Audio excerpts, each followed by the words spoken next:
అందరికీ నమస్కారం అండి. మా పేరు అరుణ. మాది ఎర్రగొండపాలెం, ప్రకాశం జిల్లా, వెంకటరెడ్డిపల్లి అనే గ్రామం అండి. నేను విజయరామ్ సార్ గారి శిష్యురాలు. వికారాబాద్ 2-3 సార్లు మీటింగ్కి వెళ్ళి ఆర్గానిక్ ఫార్మింగ్ గురించి తెలుసుకోవటం జరిగింది. ఫస్ట్ వాళ్ళ దగ్గరే దేశీ విత్తనాలు తీసుకొని కూరగాయలన్నీ వేసుకొని ఆరోగ్యం బాగున్న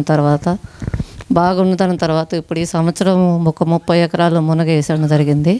ఒక 2 ఎకరాలు పచ్చిమిర్చి వేయటం జరిగింది. పచ్చిమిర్చి సేలుగు పెట్టాము. వైట్ మిర్చి మంచి టేస్ట్ ఉన్న మిరపకాయలు వేసాము. అయితే అది మార్కెట్లోకి వెళ్ళి అక్కడ పెట్టిన తర్వాత ఇందులో యూరియా డిఏపి కలపలేదు, టేస్ట్ ఉంటుందని అడిగారు కొంతమంది. అది మాకు రోజు చాలా గుర్తొస్తూ ఉంది. తర్వాత మేము నార్మల్ రేటుకి అవి పెట్టి అమ్మటం జరుగుతూ ఉంది.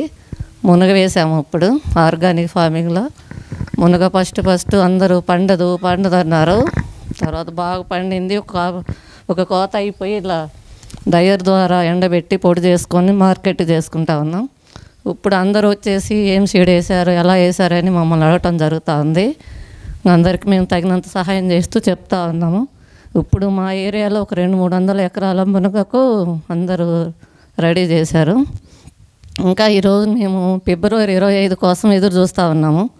శోభాకల పాలేకర్ ద్వారా కొంచెము మెలకువలు నేర్చుకొని ఒక 100 ఎకరాల వరకు చేసుకోవాలనే ఉద్దేశంతో మా సొంత పొలంలో ఎదురు చూస్తూ ఉన్నాము.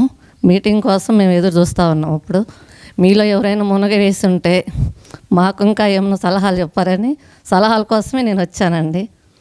మేము PKM 1 షీడ్ వేసాము. అది ఓన్లీ ఆకు కోసమే వేసాము.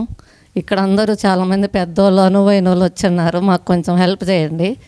ఇంకా ఏమన్నా మెలకువ చేసుకొని ఇంకా మంచిగా పండించాలనే ఉద్దేశంతో ఇక్కడికి రావటం జరిగింది. నమస్తే అండి అందరికి. మా నెంబర్ 7732087882 అండి. మిర్చి అయితే బాగా వచ్చిందండి. 7732087882 అండి. నమస్తే అండి. ప్రకాశం జిల్లా ఎర్రగొండపాలెం, వెంకటరెడ్డిపల్లి అనే విలేజ్ అండి. మేము పొలంలో చుట్టూరు ట్రెన్స్ వేయటము, చెరువు దోకోవటం అన్నీ విజయరామ్ సార్ గారి సూచనల ప్రకారం చేసుకున్నాం. చాలా బాగా వచ్చిందండి. ఫస్ట్ టెన్షన్ పడినాం కానీ అందరూ చాలామంది వెనక్కి తీశారు కానీ మేము భయపడకుండా చేసాం. చాలా బాగా వచ్చింది. మునగా ఒక కటింగ్ అయిపోయింది. ఇప్పుడు మళ్ళీ కట్ చేసి అంతా జీలికలు అంతా చల్లి పెట్టి మళ్ళీ ఒక 20 రోజుల తర్వాత దున్నటం జరుగుతుంది. అది అదే బలం కింద సరిపోతూ ఉంది. ఇంక మళ్ళీ ప్రత్యేకించి మేమేమి వేయట్లేదు. జీవామృతం వారానికి ఒకసారి పెడతా ఉన్నాము. అప్పుడప్పుడు కొంచెం పురుగు వచ్చినప్పుడు అయితే మాత్రం కొంచెం కుంకుడుకాయల రసము, ఎప్పుడన్నా ఒకసారి బొచ్చు పురుగులు అట్లా వచ్చినప్పుడు కొంచెం కుంకుడుకాయల రసము అవి కొట్టాం 1-2 సార్లు. ఇంకంతే అండి, పెద్దగా ఏమి కష్టం లేదు. ఇంకా ఏమన్నా సలహాలు తీసుకుందామని వచ్చడం జరిగిందండి. అందరికీ నమస్కారం అండి. ఇది సోలార్ డ్రైవ్ చేస్తారా?